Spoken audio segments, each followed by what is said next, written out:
Hey everyone, this is our first do-it-yourself tutorial, and today we're going to be showing you from start to finish how to turn your old furniture into what we call a modern French shabby chic finish. And today's video will be with Tiffany and Coco, so let's get started.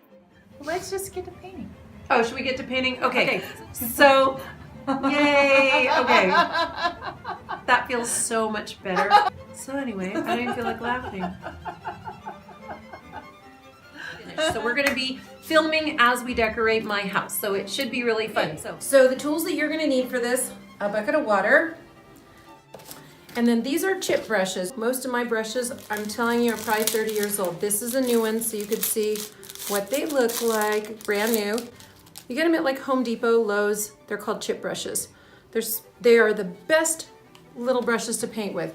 So I have a 2-inch and a 4-inch, and then I have a brush that's just as nasty as possible. I like to just get those brushes that are just so old you can do pouncing without worrying about it. You're gonna want a paint opener. You get these at Home Depot for free when you buy paint. And because you're gonna be sanding it, if it's not flat, it starts to shred when you sand it. Not good. We'll put a varnish on it when we're all finished. So I've got Cottage White, Swiss Coffee, and then a custom mix yellow.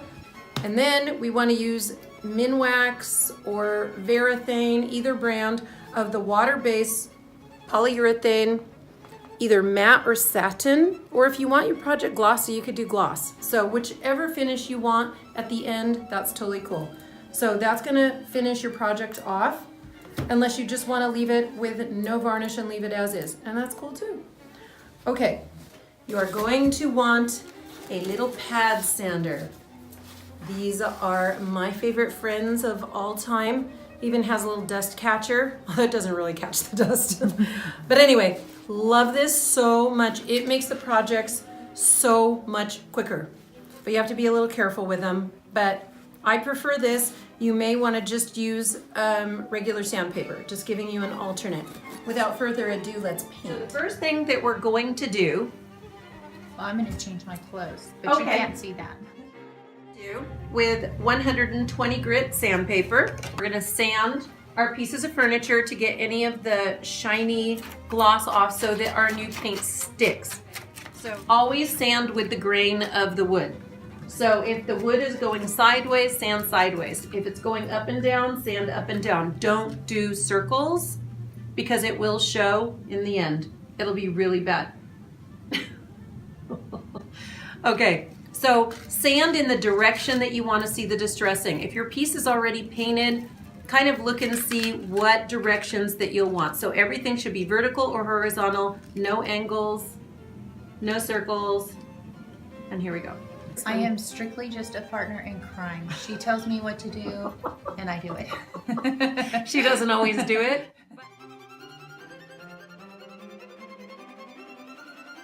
Okay, so our sanding is done. We're gonna dust, and now we're gonna do our next layer. Over here on our wood surfaces,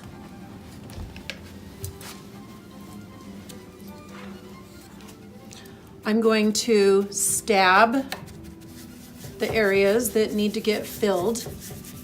I like your choice of words. Because I was thinking of you and the word stab came to mind. That's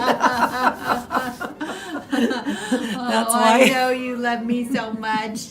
I do love you, Coco. I do so much. Disclaimer, we've been friends about 25 years. Almost half my life, not quite. So then I'm gonna take the brush that's a little better. So I have a smushy brush and a good brush.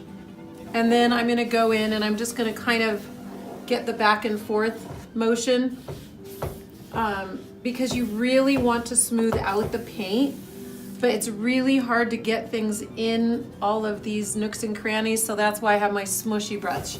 So I use them intermittently throughout the project. So now all of this flat stuff, I'll just use my smooth brush, and notice I'm staying with the grain. I have a chair behind this to keep it from falling over. Okay, and then when I start getting in all of this, let's see. If I do this, I can see where I'll need to smush. Obviously, I'm gonna need to smush a lot, okay? Pushing where we do it all. This piece already looks so much better. It might end up surprisingly being more yellow, but for some reason in my house, it's not looking yellow enough, so I don't know. I just added a little bit of yellow and I'm just gonna splash it here and there on the spots that I know I'm gonna sand. So this is kind of a test even for me on video. I just feel like it wasn't yellow enough. So I'm just going around and just really quickly, and I'm not really even thinking too much of it. As you see, I'm just like really, really quickly doing this. Okay, now we're gonna do the second coat, and it is Cottage White. So we're just gonna do the same thing. We're just gonna go over it with Cottage White. We're gonna let that dry. Then we'll go over it again with Swiss Coffee. And then when it's dry, then we'll do our sanding. So right now what we're doing is we're creating layers, and we start with the darkest layer and move towards the lighter layer. Now with this layer, because the others are so thick, I'm going to add a little bit of water. A little under 1/4 quart of paint and about 2 ounces of water, but see how it's like exactly, it feels just like heavy whipping cream, and that's how it should feel. I want to drink it. Here's the original yellow, our first layer that we did. And even though it looked pretty white, this is Cottage White over the top. So that yellow is really gonna scream underneath when I sand through. I might have to be careful. I might have added a little too much yellow, but this is part of learning and playing with paint. It's a dance. And when you get too serious about it, I think it starts looking stiff. So you need to play. So we'll see how this works. Okay, so layer 2, we're putting on.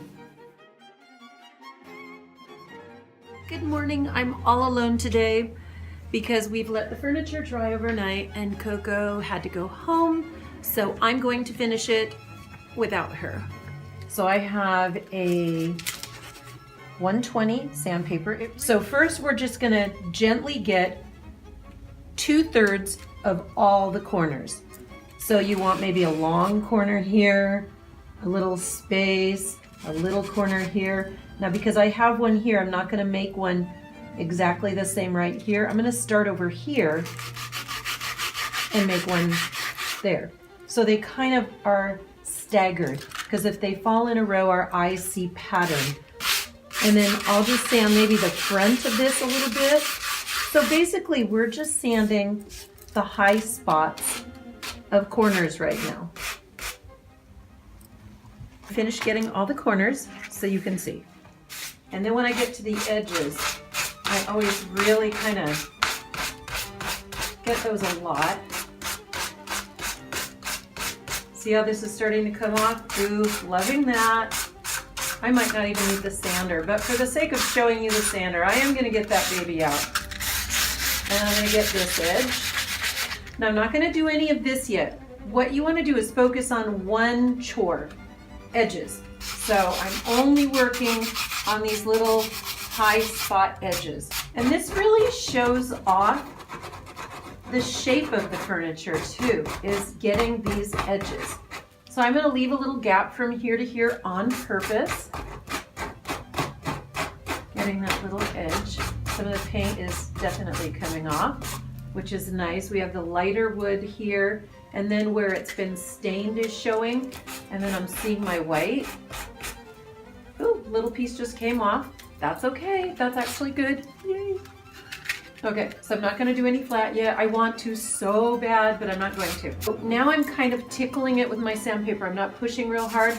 I'm just sort of tickling it until little pieces start to come off. Yay!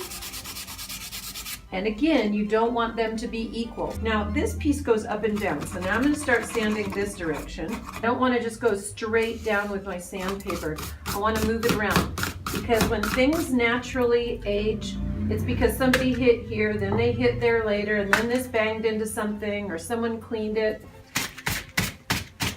I don't get all of these the same. So when I hit this, I'm just going to kind of hit the top edge all the way around. And then I'll focus on a few being a little more than others. So that one will be more, that one a little less, maybe this one down here.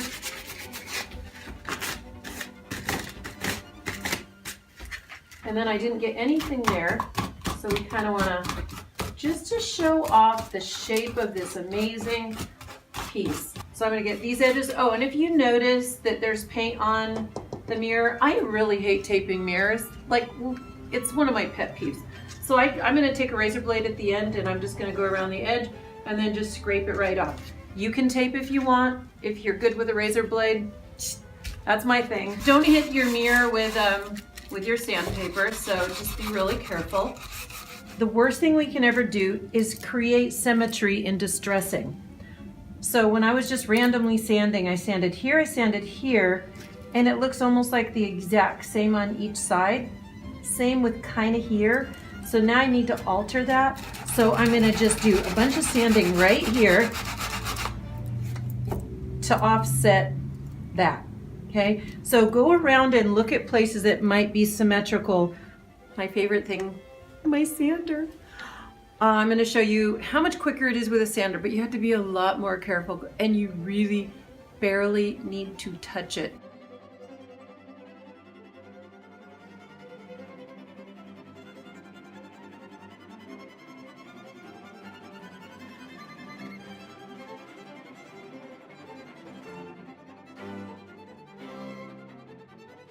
See how it goes from wood, and then you can kind of see that yellow right next to where there's wood. So that's usually where I sand off. But here it just happened that it just went down to the yellow, but it didn't go all the way through to the wood. So just make sure that you have a lot of variation in your sanding patterns. Make sure that they're not all the same size. Make sure that they're not all tiny, they're not all big. The rule of thumb is 10% large sanded pieces, 30% medium, and 60% small, and 80% of your edges. So now we've sanded edges. Now I'm going to go into the main body of it. And sometimes you have to walk away and go to another area or you'll just overwork something. I want to create something in here. So I've got some dark going here, here, and here. We'll call it dark. It's where we've sanded through. So I feel like I want to create a worn off piece right here. Okay, so I've created a large shadow here. So